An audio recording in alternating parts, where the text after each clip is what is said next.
ஓம் come கணபதாய நமக. ஓம் நமச்சிவாய நமக. ஓம் நமோ நாராயணாய நமக. அனைவருக்கும் அன்பான வணக்கங்கள். நான் உங்கள் ராஜி. முருகனை வழிபாடு செய்வதற்கு எல்லா நாட்களும் உகந்த நாட்களாக இருந்தாலும் செவ்வாய்க்கிழமைகளில் நாம் அவரை வழிபாடு செய்தால் செல்வச் செழிப்போடும் ஐஸ்வர்யத்தோடும் வாழலாமுங்க. செவ்வாயின் அதிபதியான முருகப்பெருமானை செவ்வாய்க்கிழமைகளில் நாம் வழிபாடு செய்வது அப்படிங்கிறது ரொம்பவுமே விசேஷமானது. முருகப்பெருமானை நம்ம வழிபாடு செய்கிறப்ப அவருக்கு உரிய மந்திரங்களில் ஏதாவது ஒரு மந்திரத்தையாவது சொல்லி வழிபாடு செய்தால் அவரின் அருளை நாம் பரிபூர்ணமாக பெறலாம். மந்திரம் அப்படிங்கிறது நல்ல ஒரு அதிர்வலைகளை நம்முள் உண்டு பண்ணுங்க. நம்மை சுற்றியும் தெய்வீக ஆற்றலை உண்டு பண்ணும். தெய்வீக அலை நம்ம சுற்றியும் இருக்கணும் அப்படின்னா நம்ம மந்திரங்கள் சொல்லி வழிபாடு செய்கிறது ரொம்பவுமே நல்லது. சிறு சிறு மந்திரங்களை நம்ம மனப்பாடம் செய்துக்கிட்டாலே போதும். நம்ம எந்த தெய்வத்தை வழிபாடு செய்தாலும் அவர்களுக்கு உரிய அந்த சின்ன மந்திரத்தை சொல்லி வழிபாடு செய்கிறப்ப நமக்கு நல்ல பலன் கிடைக்குங்க. முருகனுக்கு உரிய இந்த மந்திரத்தை நம்ம செவ்வாய்க்கிழமைகளில் 108 முறை சொல்வது அப்படிங்கிறது ரொம்பவுமே விசேஷம். உங்களுடைய நீண்ட நாளைய ஆசை, நீண்ட நாளைய கோரிக்கை, நீண்ட நாளைய கனவு எதுவாக இருந்தாலும் அந்த கனவு ஆசை எல்லாமே நிறைவேறணும் அப்படின்னா முருகப்பெருமானுக்கு உரிய இந்த மந்திரத்தை செவ்வாய்க்கிழமைகளில் பிரம்ம முகூர்த்த நேரத்தில் 108 முறை சொல்லி வழிபாடு செய்தால் நிச்சயமாக உங்களுக்கு நடக்கவே நடக்காது என்ற காரியமும் நடக்குமுங்க. உங்களை சுற்றி முருகனின் அருள் எப்பவுமே இருக்கும். முருகப்பெருமானுக்கு உரிய இந்த மந்திரத்தை உங்களால் 108 முறை சொல்ல முடியல அப்படின்னாலும் 54 முறை சொல்லலாம் அல்லது 27 முறை சொல்லலாம். இந்த மந்திரத்தை பிரம்ம முகூர்த்த நேரத்தில் மட்டும்தான் சொல்ல முடியுமா, அந்த நேரத்தில் என்னால் எழுந்து கொள்ள முடியாது அப்படிங்கிறவங்க காலையில் 6 மணிலேருந்து 7 மணி வரைக்கும் சொல்லலாம். அந்த நேரத்தில் சொல்ல முடியாது அப்படிங்கிறவங்க மாலை வேளையில் 6 மணிலேருந்து 7 மணிக்குள்ளே சொல்லலாம்.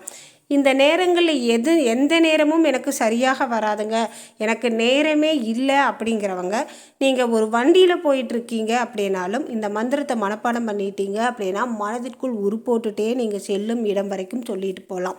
ஒரு பேருந்தில் பயணம் பண்ணிட்டு இருக்கீங்க அப்படின்னாலும் அந்த பேருந்தில் நீங்கள் போகிறப்ப உங்கள் மனதிற்குள் இந்த மந்திரத்தை உருப்போட்டுக்கிட்டே போகலாம்.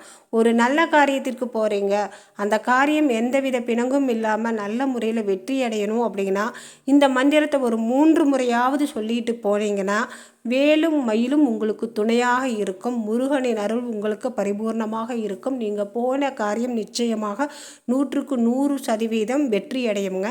அவ்வளவு அற்புதமான மந்திரம். முருகனுடைய மந்திரத்தை சொல்லணும் அப்படின்னாலுமே அவருடைய அருள் இருந்தால் தான் உங்களால் சொல்ல முடியும். அவருடைய அருள் இல்லாமல், அவருடைய அனுகிரகம் இல்லாமல் நம்ம முருகனுடைய மந்திரத்தை சொல்லி வழிபாடு செய்யவே முடியாதுங்க. அவ்வளவு அற்புதமான சிறப்பான வழிபாடு முருகப்பெருமானுடைய வழிபாடு. முருகப்பெருமானை மட்டுமல்லங்க, எந்த தெய்வத்தை நம்ம வழிபாடு செய்வதாக இருந்தாலும் அந்த தெய்வங்களுடைய அருளும் அனுகிரகமும் நமக்கு பரிபூர்ணமாக இருக்கணும்.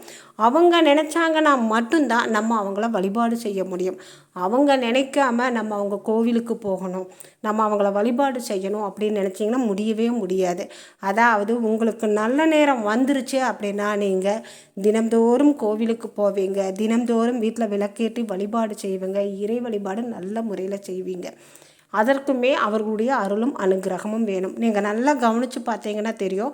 ஒரு கோவில் வழியிலேயே தினம்தோறும் போயிட்டுருப்பீங்க, ஆனாலும் அந்த கோவிலுக்குள்ளே போய் உங்களால் வழிபாடு செய்ய முடியாது. ஏன்னா அதற்கான நேரம் வரல. அதற்கான நேரம் வந்துருச்சு அப்படின்னா நீங்கள் அந்த கோவிலுக்கு தினம்தோறும் போய்கிட்டு இருப்பீங்க. முருகனுடைய இந்த மந்திரத்தை சொல்கிறதுக்குமே உங்களுக்கு முருகனின் அருள் இருந்து நீங்கள் நினைத்த காரியம் வெற்றியடைய போகுது அப்படிங்கிற நேரம் வந்தால் மட்டுமே உங்களால் இந்த மந்திரத்தை உருப்போட்டு சொல்ல முடியும். அதாவது ஒரு இடத்தில் அமர்ந்து இந்த மந்திரத்தை சொல்ல முடியல அப்படின்னாலும் மந்திரத்தை மனப்பாடம் செஞ்சுட்டு மனதிற்குள்ளாவது ஒரு 3 முறை 5 முறை சொல்லணும் அப்படின்னாலும் நமக்கு முருகனின் அருள் வேணும். நம்மளுடைய காரியம் வெற்றியாக போகுது, நம்மளுடைய காரியம் எந்தவித தடையும் இல்லாமல் நடக்க போகுதுன்னு அர்த்தம்ங்க.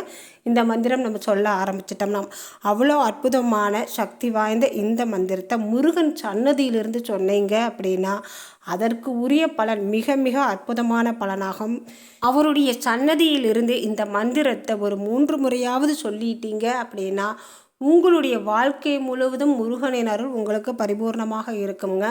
மந்திரத்தை நீங்கள் சொல்ல சொல்ல தெய்வீக ஆற்றல் உங்களை சுற்றி எப்போவுமே இருக்கும். தெய்வீக அலை எப்போவுமே நிறைந்திருக்கும். நம்ம வீட்டில் இருந்து இந்த மந்திரத்தை சத்தம் போட்டு சொல்கிறப்ப வீட்டோட எல்லா இடங்களிலும் மந்திரங்களுடைய அந்த சத்தம் அப்படியே எங்கும் எதிரொலிச்சிட்டு இருக்கிறப்ப மந்திர ஒளியோட அந்த சத்தம் இருக்கிற இடமெல்லாம் தெய்வீக அலை நிறைந்து இருக்கும். வீட்டில் எந்தவித தீய சக்திகள் அண்டாது. வீட்டுக்குள்ளே எப்போவுமே ஒரு தெய்வீகமான மனம் இருந்துக்கிட்டே இருக்குங்க. மந்திரம் சொல்கிற வீட்டுக்குள்ளே நல்லா கவனித்து பாருங்கள். இந்த மந்திரம் சொல்கிறதுக்கு அப்புறம் சொல்ல ஆரம்பித்ததுக்கப்புறம் உங்கள் வீட்டுக்குள்ளே ஒரு தெய்வீக அலை எப்போவுமே நிறைந்து இருக்கும். வாங்க மந்திரத்தை பார்க்கலாம். ஓம் சௌம் சரவண பவ த்ரீம் க்ரீம் க்ளீம் க்ளௌம் சௌம் நமக என்ற இந்த மந்திரத்தை ஒரு 3 முறையாவது தினம்தோறும் சொல்லுங்கள். முருகனின் அருள் உங்களுக்கு பரிபூர்ணமாக கிடைக்கும்.